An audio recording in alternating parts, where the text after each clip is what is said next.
Prince residential senior secondary school की online क्लासों में आप सभी का स्वागत है। मैं आर.के. शर्मा राजनीति विज्ञान के अध्यापक है। आज तारीख जो है 5/8/2020 है। क्षेत्रवाद और भाषावाद के बारे में अपने पढ़ रहे थे इकाई 3 में। क्षेत्रवाद और भाषावाद का टॉपिक आपके किताब में कोर्स में है। तो देखिए, क्षेत्रवाद और भाषावाद के बारे में आज अपन चर्चा करेंगे कि क्षेत्रवाद और भाषावाद क्या है। तो कल भी मैंने आपको भाषावाद की समस्याओं के समाधान के बारे में जो है उपाय पढ़ाए थे। 2 उपायों के बारे में कल मैंने आपको चर्चा की थी।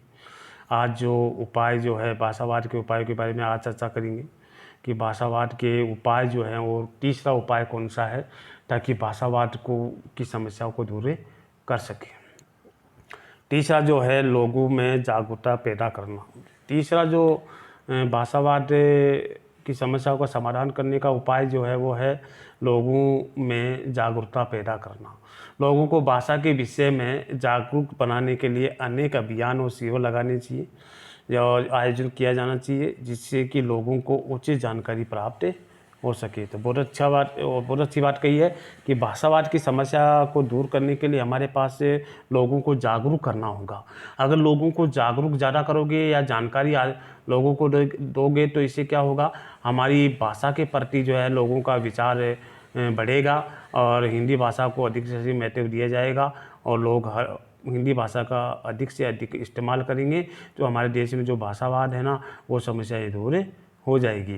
लोगों को भाषा के विषय में जागरूक बनाने के लिए कई प्रकार के अभियान और सेवा लगाने चाहिए, कई प्रकार का आयोजन करना चाहिए, ताकि लोगों के सामने उस भाषा का प्रचार हो सके और लोगों के सामने भाषा का महत्व भी समझ में आने लगे और हमारे देश में जो भाषावाद फैला है उसको भी दूर किया जा सके, जिससे लोगों को उचित जानकारी मिल सके। इसलिए हमें लोगों को अधिक से अधिक जागरूक करना होगा, ताकि हमारी राष्ट्रीय भाषा राजभाषा को बनाए रखा जा सके।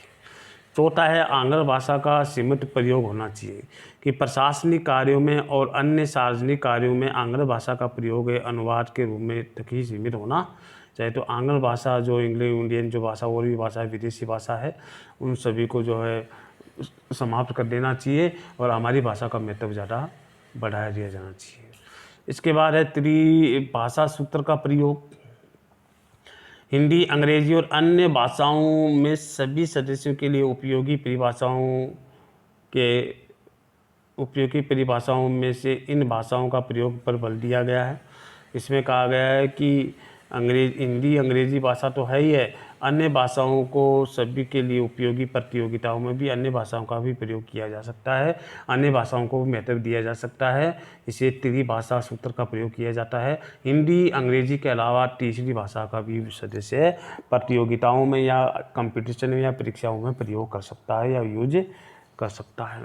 इसे त्रिभाषा फार्मूला के नाम से भी जाना जाता है, जिसको त्रिभाषा फॉर्मूला के नाम से भी जाना जाता है। इसके बाद जो है छठा जो है पर्यटन को बढ़ावा देना, कि राज्यों में पर्यटन को बढ़ावा दे करके हिंदी की आवश्यकता को व्यवहारिक बताया जाए तो भी इस समस्या का निदान किया जा सकता है।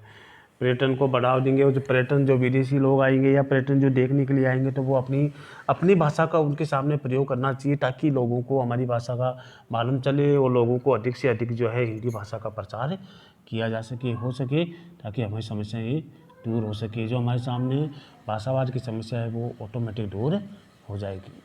सातवां है उचित कार्रवाई। भाषा की समस्या को ख़त्म करने के लिए हमें ये ज़रूरी है कि व्यक्ति भाषा के आधार पर बना करके गलत गतिविधियों को जो करता है उसके खिलाफ कठोर कार्रवाई की जानी चाहिए। देखिए, उचित कार्रवाई में होता है कि भाषावाद की समस्या को ख़त्म करने के लिए जो कई प्रकार की व्यक्ति होते हैं जो गलत प्रयोग करते हैं भाषा का या उसका दुष्प्रचार करते हैं या जो भी है उसको गलत बताने की कोशिश करते हैं, ऐसे लोगों के खिलाफ सख्त कार्रवाई करनी चाहिए।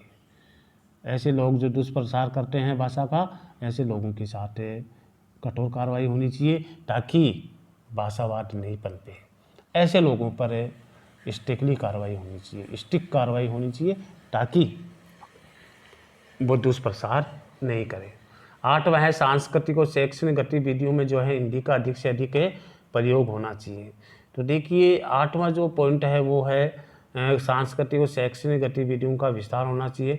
भाषाई आदान प्रदान के लिए हमें लोगों के मेल जोल में वृद्धि करने के लिए ज़रूरी है कि सांस्कृतिक और शैक्षणिक गतिविधियों के विस्तार में भी हमारी भाषा का प्रयोग अधिक से अधिक होना चाहिए। विधियों का विस्तार होना चाहिए। सांस्कृतिक और शैक्षणिक जो विधि है, जो हमारी परंपराएं हैं, उनको बनाए रखना चाहिए। तो इसका अधिक से अधिक विस्तार करना चाहिए। किसमें?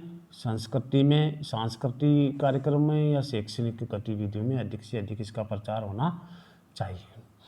इसके बाद भूमिपुत्र की अवधारणा क्या है? तो भूमिपुत्र की अवधारणा उसे कहते हैं क्षेत्रवाद की एक अन्य प्रवृत्ति है, भूमिपुत्र की धारणा के रूप में देखी जाई गई है। तो भूमिपुत्र जो धारणा के आशय है, किसी राज्य अथवा क्षेत्र से सभी निवासियों द्वारा उस राज्य के बस्ते और रोजगार प्राप्त करने आदि के संबंध में विशेष संरक्षण की मांग करना, वो कहलाता है भूमिपुत्र की अवधारणा। तो देखिए, भूमिपुत्र की अवधारणा से मैंने आपको जो आज बताया है वो भाषावाद की समस्या के समाधान के उपाय बताए गए हैं। जो 8 उपाय हैं, जो मैंने आपको अच्छे से जो है एक्सप्लेन कर दी कि 8 उपाय कौन कौन से हैं भूमिपुत्र की जो भाषावाद को दूर करने के लिए, जो मैंने आपको आज बताया है। भाषावाद की समस्या के समाधान के लिए आज जो मैंने आपको एक्सप्लेन किया है, तो तीसरा किया है लोगों में जो है अधिक से अधिक जागरूकता फैलाना, अधिक से अधिक जो है भाषा के प्रति जो है अच्छी भावना पनपाना। दूसरा जो मैंने आंग्ल भाषा का सीमित प्रयोग करना चाहिए, दूसरी भाषाओं का प्रयोग जो है सीमित कर देना चाहिए। प्रशासनिक विभाग हो चाहे कोई भी विभाग हो, उनके कार्यों में या जो भी विभाग में जो कार्य किए जाते हैं उन भाषा को सीमित कर देना चाहिए और हमारी भाषाओं को महत्व दिया जाना चाहिए। त्रिभाषा भाषा फार्मूला का जो प्रयोग भी कर दिया गया है, जो हिंदी अंग्रेजी के अलावा तीसरी भाषा है उसका भी प्रतियोगिताओं परीक्षाओं में इन भाषाओं का प्रयोग पर बल दिया जाना चाहिए, ताकि जो व्यक्ति है अपनी प्रादेशिक भाषा और मातृभाषा का भी अधिक से अधिक प्रयोग कर सके। इसके बाद जो है छठा है कि पर्यटन को बढ़ावा दिया जाना चाहिए, ताकि जो है वहाँ लोगों के सामने जो है अपनी भाषा का प्रचार कर सके, अपनी भाषा को आगे बढ़ा सके। तो इसीलिए पर्यटन विभाग को बढ़ावा दिया जाना चाहिए। ये भी एक भाषावाद की समस्या को दूर करने का उपाय है। और सातवां है उचित कार्रवाई। उचित कार्रवाई उन लोगों पे करना चाहिए जो अपनी भाषा का जो दुष्प्रचार करता है या भाषा को जो है गलत बताने की कोशिश करता है या गलत गतिविधियाँ बना करके इस भाषा को जो है बदनाम करने की कोशिश करता है। तो ऐसे लोगों पर उचित कार्रवाई की जानी चाहिए। और आठवां है सांस्कृतिक और शैक्षणिक गतिविधियों का विस्तार किया जाना चाहिए। हमारी भाषा का अधिक से अधिक जो है विस्तार किया जाना चाहिए, ताकि लोगों को हमारी भाषा की पहचान हो सके और भाषा का प्रचार हो सके, लोग अधिक से अधिक हमारी भाषा के प्रति आकर्षित हो सके। भूमिपुत्र का मतलब होता है ऐसी जगह, ऐसा क्षेत्र या ऐसा जो क्षेत्र है जहाँ पर जो है सभी निवासी के द्वारा उस राज्य के बसने और रोजगार प्राप्त करने आदि के संबंध में विशेष संरक्षण की मांग की जाती है, उसे भूमिपुत्र के नाम से जाना जाता है। स्थानीय लोगों के द्वारा जो है अपने ही लोगों के लिए मांग प्रेषित करना ही जो या मांग रखना ही भूमिपुत्र के नाम से जाना जाता है। तो देखिए, आज की क्लास में जो है मैंने आपको भाषावाद का जो टॉपिक है वो आपको मैंने पूरा करवा दिया गया है।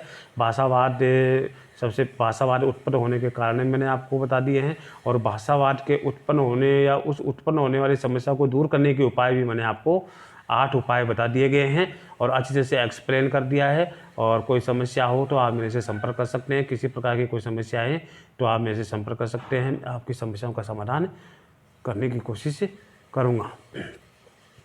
फिर भी कॉपी में आपको अच्छी राइटिंग में अच्छी प्रकार से जो है ये कार्य आपको करना है और याद भी करना है, समय का उपयोग भी करना है, ताकि आपके पास किसी प्रकार की समस्या आए तो वो समस्या आगे कोई समस्या नहीं आए।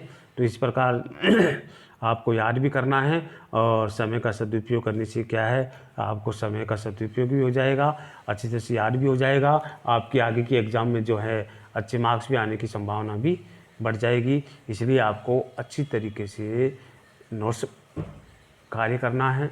नोट्स जो मैं आपके सामने बना के भेज रहा हूँ वो आपको अच्छे से अपनी कॉपी में उतारना है, अच्छी हैंड राइटिंग में उतारना है, ताकि आपको याद करते समय किसी प्रकार की कोई समस्या नहीं आए। और फिर भी अगर आपके सामने कोई समस्या आती है तो आप मेरे से संपर्क कर सकते हैं और व्यक्तिगत माध्यम से या मीडिया के माध्यम से, मोबाइल के माध्यम से जो है कोई भी समस्या है वो आप मेरे से पूछ सकते हैं। मैं आपकी समस्याओं का समाधान करने की कोशिश है, जल्दी से जल्दी कोशिश करूँगा ताकि आपकी समस्या का समाधान तुरंत किया जा सके। और आपको जो कई विद्यार्थी जो पढ़ाई नहीं कर रहे हैं और ऑनलाइन क्लासों में भी नहीं जुड़े हुए हैं, तो विशेषकर ध्यान दें, उनको भी ऑनलाइन क्लासों में जोड़ें ताकि पढ़ाई का नुकसान नहीं हो। और प्रिंस स्कूल में जो है अच्छी ऑनलाइन क्लासें चल रही हैं, इसमें किसी प्रकार का कोई व्यवधान नहीं है, इसलिए आपको अधिक से अधिक पढ़ाई में इंटरेस्ट लेना चाहिए ताकि आपकी समय का सदुपयोग हो सके, आपकी पढ़ाई का लॉस भी नहीं हो। आज की क्लास में इतना ही पढ़ाया जाएगा, कल आगे क्षेत्रवाद के बारे में आपको पढ़ाया जाए। आज इतना ही है। जय हिंद।